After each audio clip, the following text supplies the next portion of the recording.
నిదురలో నీ కల చూసి తుళ్ళి పడిన ఎదకి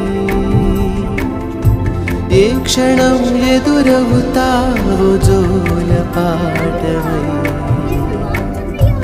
ఆకలని అడగక ముందే నోటి ముద్దు నువ్వై ఏ కథలు వినిపిస్తావో జాబిలమ్మవై నింగి